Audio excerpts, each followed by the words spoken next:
Chapter 1: The Arrival. The village of Mistral was a quiet, peaceful place.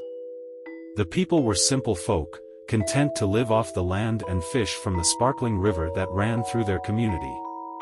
But one day, everything changed.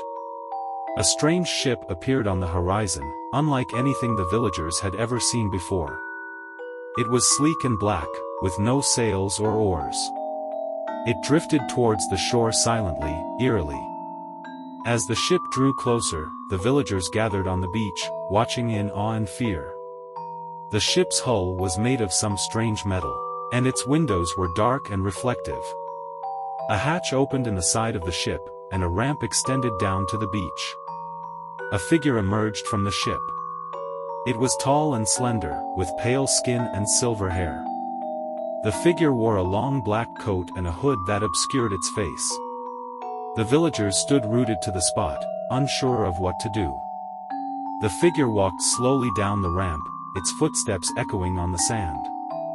It stopped in front of the villagers and raised its head. "I am Mystery," the figure said in a voice that was both melodious and chilling. "I have come from a faraway land to bring you knowledge and power." The villagers looked at each other in confusion. They had never heard of Mystery before. "What kind of knowledge do you bring?" one of the villagers asked. "Knowledge of the universe," Mystery replied. "Knowledge of its secrets and its mysteries. Knowledge that will make you powerful beyond your wildest dreams." The villagers were intrigued. They had always been a curious people, eager to learn new things. "How can we learn this knowledge?" another villager asked. "You must come with me," Mystery said, "to my ship. There, I will teach you everything you need to know." The villagers hesitated. They were wary of this strange creature, but their curiosity got the better of them. One by one, they stepped onto the ramp and boarded Mystery's ship. Once everyone was on board, the hatch closed and the ship began to move.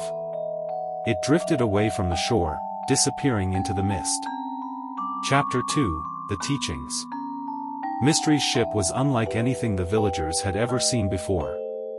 It was vast and cavernous, with countless rooms and corridors. The walls were lined with strange machines and devices.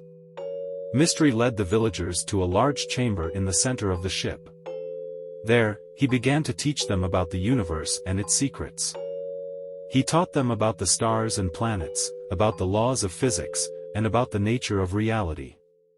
The villagers were fascinated by Mystery's teachings. They had never learned anything like it before. They soaked up his knowledge like a sponge, eager to learn everything they could.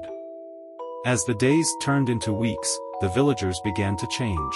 They became more intelligent and more powerful. They learned to control the forces of nature and to bend reality to their will. But Mystery's teachings came at a price. The villagers began to lose their humanity. They became cold and calculating, and they no longer cared about the people they had once loved. One day, the villagers decided that they had learned enough from Mystery. They no longer needed his guidance.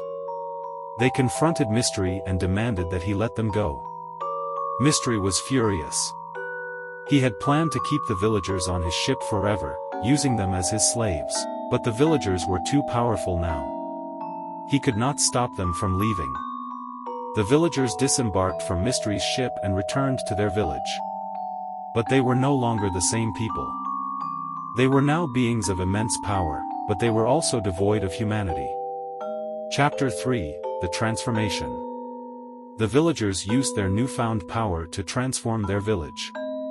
They built towering skyscrapers and gleaming palaces.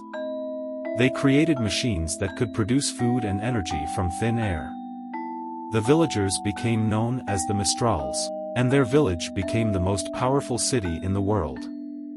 The Mistrals were feared and respected, but they were also hated. They were arrogant and cruel, and they showed no mercy to those who stood in their way. One day, a group of villagers who had opposed Mystery's teachings decided to flee the city. They knew that the Mistrals would never let them go willingly, so they snuck out of the city in the night. The Mistrals discovered the fugitives and pursued them. They chased them through the forest, their footsteps echoing through the trees.